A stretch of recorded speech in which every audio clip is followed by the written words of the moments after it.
Doctor Sachin Raj అత్యాధునిక world class physiotherapy treatment తో అన్ని రకాల నొప్పులకు శాశ్వత పరిష్కారం. నమస్కారం, సుమన్ టీవీకి స్వాగతం. ఈ 2024 ఆంగ్ల నూతన సంవత్సరంలో ద్వాదశ రాశుల వారికి ఏ రకంగా ఉండబోతుంది, ఏ గ్రహాలు ఏ స్థానాల్లో ఉన్నాయి, వాటి ప్రభావం ఏ రకంగా ఉండబోతుందనే విషయాన్ని తెలియజేసేందుకు మనతో పాటు ఉన్నారు జ్యోతిష్య రత్న జ్యోతిష చక్ర వైభవ నిపుణ డాక్టర్ రాళ్ళపల్లి రవికుమార్ గారు. గురుగారు నమస్కారం అండి. నమస్కారం. గురుగారు, ద్వాదశ రాశుల వారికి ఏ రకంగా ఉండబోతుందో తెలుసుకునే ముందు ఈ సంవత్సరం అంతా ఏ గ్రహాలు ఏ స్థానాల్లో ఉన్నాయో తెలియజేస్తారా? తప్పకుండా. శరదిందు సమాకారే పరబ్రహ్మ స్వరూపిణి వాసరాపీఠ నిలయే సరస్వతి నమోస్తుతే. సుమన్ టీవీ ప్రేక్షకులకు ఆంగ్ల నూతన సంవత్సర శుభాకాంక్షలు. మామూలుగా ఇప్పుడు ద్వాదశ రాశుల్లో నవగ్రహాలు ఎక్కడ ఉంటాయనేది మనం మాస ఫలితాల్లో ఇదివరకు చెప్పుకున్నాం. కానీ ఇప్పుడు ఏంటంటే సంవత్సర ఫలితాలు కాబట్టి, అంటే 2024 మొత్తం సంవత్సర ఫలితాలు కాబట్టి 4 మెయిన్ గ్రహాలండి.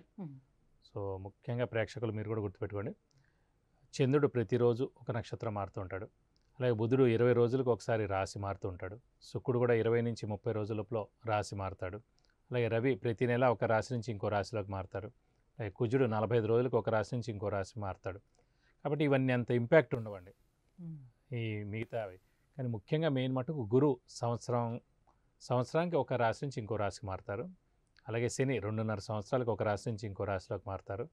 అలాగే రాహుకేతు ఇద్దరు కూడా ఏనార్థం ఒక రాశి నుంచి ఇంకో రాశిలోకి మారడానికి సమయం పడుతుంది. కాబట్టి ఖచ్చితంగా మనం చూసుకోవాల్సింది గోచార ఫలితాలు, సంవత్సర ఫలితాలు చూసుకున్నప్పుడు ముఖ్యంగా ఈ ఏ రాశుల వాళ్ళకి ఏ స్థానాల్లో రాహు, కేతువు, గురువు, శని మన రాశి నుంచి ఏ రాశుల్లో ఏ స్థానాల్లో ఉన్నారో దాన్ని బట్టే గోచారం చెప్పుకోవాలన్నమాట. కాబట్టి ఈ సంవత్సరం అంటే 2024 మొత్తం చూసుకుంటే రాహు మనకి మీన రాశిలో ఉంటారు ఈ సంవత్సర కాలం అంతా 2024. అలాగే కేతు వచ్చేసి మనకి కన్యా రాశిలో ఉంటారు సంవత్సర కాలం అంతా. అలాగే శని స్వస్థానంలోనే మనకి కుంభరాశిలోనే 2024 సంవత్సరం మొత్తం మన కుంభరాశిలో ఉంటారు. ఒక గురువు మటుకు మేషరాశి నుంచి వృషభ రాశిలోకి 22 ఏప్రిల్ 2024 నుంచి మనకి వృషభ రాశిలోకి వస్తారండి గురువు. కాబట్టి గురువు ఒక్కరే మారుతున్నారు కాబట్టి మనం దాన్ని బట్టి చెప్పుకుంటే సరిపోతుంది అన్నమాట. ఇవ్వండి ఈ ముఖ్యంగా ఈ 4 గ్రహాలు ఏ రాశిలో ఉన్నాయో తెలుసుకుంటే సరిపోతుంది. గురుగారు నమస్కారం. నమస్తే. గురుగారు, ఈ 2024 సంవత్సరంలో కన్యా రాశి వారికి ఏ రకంగా ఉండబోతుంది, గ్రహాల ఫలితాలు ఎలా ఉన్నాయి? తప్పకుండా. కన్యారాశి అనగానే మనకి ఉత్తర 2, 3, 4 పాదాలు, హస్త 1, 2, 3, 4 పాదాలు, చిత్త 1, 2 పాదాలు, ఈ సమూహం అంతా మనకి కన్యారాశిలోకి వస్తాయి. కన్యారాశి వారికి ముఖ్యంగా ప్రస్తుతం ఇన్నాళ్ళు మనకి గురుబలం లేదనుకున్నాం. గురుబలం లేకపోవడం వల్లనే చాలా పనులు ఆగిపోయి, మంచి ఉద్యోగం కానివ్వండి, విద్యార్థులకి మంచి ర్యాంక్ కానీ సీట్ రావడం కానీ ఇవన్నీ కూడా ఆగిపోయి, అలాగే వివాహం చాలామందికి అవ్వలేదు. వాళ్ళు ఏడాది నుంచి గట్టి ప్రయత్నాలు చేస్తున్నా సంతానం కలగలేదు. ఇలా చాలా ఏవైతే శుభకార్యాలు జరగాలనుకుంటున్నారో, ఏవైతే మంచి పనులు జరగాలనుకుంటున్నారో ఇవన్నీ కూడా ఒక ఏడాది నుంచి అన్నీ ఆగిపోయి ఉన్నాయి, స్తబ్దుగా అయిపోయి ఉన్నాయి. వారందరూ కూడా ఇప్పుడు ఏప్రిల్ 22వ తారీఖు 2024 నుంచి గురుబలం స్టార్ట్ అవుతుంది. కాబట్టి దైవబలం దైవానుగ్రహం పరిపూర్ణంగా ఉండడం చేత శ్రమ, కాలం, ధనం వ్యర్థం కాకుండా ఉండడం, అవసరానికి డబ్బులు సమకూరడం, రావాల్సిన బాకీలు వసూలు అవ్వడం, అలాగే నిరుద్యోగులకు ఉద్యోగం రావడం, ఉద్యోగస్తులకు promotions, name and fame, boss నుంచి మన్నన పొందడం, ఫారెన్ టూర్ విజిట్స్, అసైన్మెంట్స్ రావడం, విద్యార్థులకి, రాజకీయ నాయకులకి, క్రీడాకారులకి, పాత్రికేయులకి, మీడియా రంగం వారికి, యూట్యూబ్ రంగం వారికి పట్టిందల్లా బంగారం అవ్వడం, వ్యాపారస్తులకైతే సువర్ణ అవకాశం అని చెప్పుకోవచ్చు. కొత్త పెట్టుబడులు పెట్టినా వారికి ఏం నష్టం ఉండదు, క్రెడిట్ ఇచ్చినా నష్టం ఉండదు, స్పెక్యులేషన్స్ కలిసి వస్తాయి. అలాగే కొత్త వ్యాపారం స్టార్ట్ చేయొచ్చు, లేదంటే ఎక్స్పాన్షన్కి వెళ్ళచ్చు, మధ్యవర్తిత్వం వహించవచ్చును. అలాగే స్నేహితులను కలుస్తారు. అలాగే ముఖ్యంగా ఆరోగ్య ఆయుష్ పరిపూర్ణంగా బాగుంది. ఎందుకంటే శని ఆయుష్ కారకుడు, ఆరోగ్యకారకుడు. అలాంటి శని 6వ స్థానంలో స్వస్థానంలో ఉన్నాడు కాబట్టి, కన్యారాశి అధిపతి బుధుడు మిత్రుడు కాబట్టి శనికి ఆరోగ్య ఆయుష్, ఇంట్లో పెద్దవాళ్ళు, చిన్నపిల్లలు, అలాగే ఈ కన్యారాశి వారికి, అలాగే గృహిణీలకి మానసిక ఒత్తిడి తగ్గుతుంది. ఇది కాకుండా భాగ్యస్థానంలో గురువు ఉండడం చేత దైవబలం దైవానుగ్రహం కాకుండా గురువు యొక్క ఆశీర్వచనం ఉంటుంది. అలాగే మనకి దైవ దర్శనం చేసుకుంటారు, తీర్థయాత్రలు వెళ్ళి వస్తారు, గురువు యొక్క బ్లెస్సింగ్స్ పొందుతారు. భాగ్యస్థానంలో మనకి గురువునందుకు పూర్వజన్మ సుకృతం ఏదైతే ఉందో అది ఖచ్చితంగా ఈ సంవత్సరం మనకి లభిస్తుందని చెప్పుకోవాలి. ఇది కాకుండా గోల్డ్ ఐటెం కొనడం, వెహికల్ కొనడం, అలాగే ఇంట్లో కొత్త వస్తువు కొనడం ఇలాంటివన్నీ కూడా జరుగుతాయి. కాబట్టి ఈ రాశి వారికి పట్టిందల్లా బంగారం చెప్పుకోవచ్చు. ఒక రాశిలో కేతు, సప్తమంలో రాహు తప్ప ముఖ్యంగా శని గురువులు కూడా మెయిన్ ప్లానెట్స్ శని గురువు అండి. వాళ్ళిద్దరు కూడా 100 ఉన్నారని చెప్పుకోవాలి. అంటే సంవత్సరంలోని ఫస్ట్ హాఫ్ అంతా ఎలా ఉండబోతుంది, ఆ తర్వాత సెకండ్ హాఫ్ ఎలా ఉండబోతుంది? అలాగే ఫస్ట్ హాఫ్, సెకండ్ హాఫ్, రెండు హాఫ్ కూడా చాలా బాగుంటుంది. ఏప్రిల్ నుంచి, అందుకే ఏప్రిల్ నుంచి తీసుకుంటే మనకు గురుబలం స్టార్ట్. మంది మామూలుగా అయితే ఉగాది నుంచి చెప్పుకోవాలి పంచాంగ శ్రవణం అనేది. కానీ న్యూ ఇయర్ గురించి అడిగారు కాబట్టి జనవరి 1 నుంచి చెప్పుకుంటాం.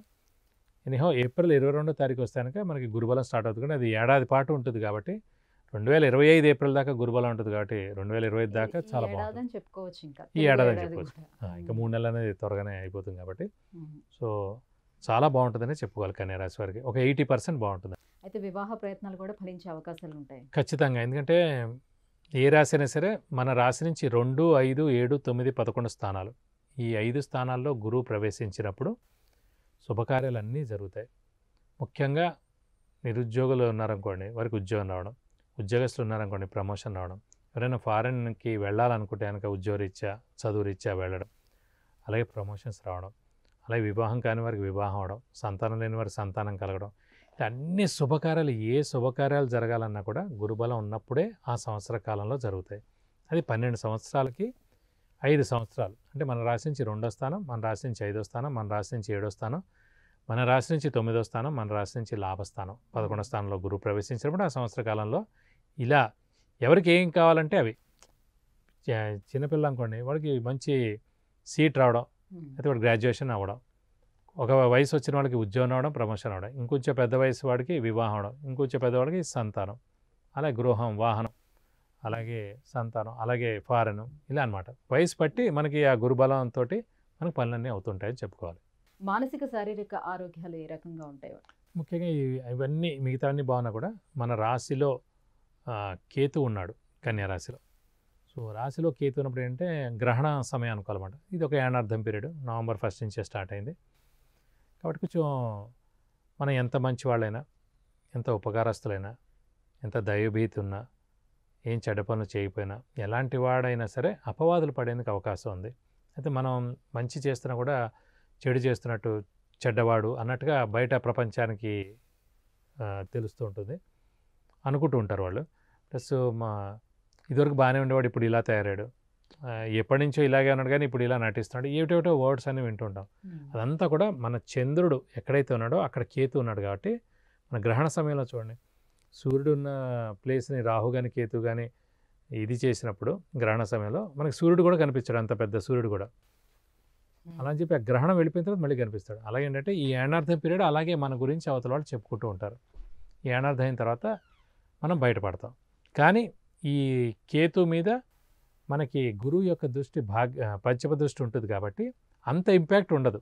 ఏప్రిల్ నుంచి అంత ఇంపాక్ట్ ఉండదు కాబట్టి ఒక 50% ఇంపాక్ట్ మటుకు ఉంటుంది. కాబట్టి దీనివల్ల స్ట్రెస్, స్ట్రెయిన్, మానసిక ఆందోళన, ఆలోచన, అధైర్యం, ఎవరైనా ఎలా అనుకుంటారు, మన గురించి ఎవరైనా ఇదే అనుకుంటారు, ఇలా అనుకోవడం అనేది మానసికంగా కొంచెం కృంగిపోయేందుకు అవకాశాలు ఎక్కువగా ఉన్నాయి. మరి గృహయోగం వాళ్ళకి ఉందా? అంటే భాగ్యస్థానంలో ఎలానో గురువు ఉన్నాడు కాబట్టి సాధారణంగా చతుర్థ స్థానం లేదంటే భాగ్యస్థానంలో మన లగ్నం నుంచి కానీ మన రాశి నుంచి కానీ గురువు ప్రవేశించినప్పుడు ఆ సంవత్సర కాలంలో స్థలం కానీ, ఇల్లు కానీ, పొలం కానీ కొనేందుకు అవకాశాలు ఎక్కువగానే.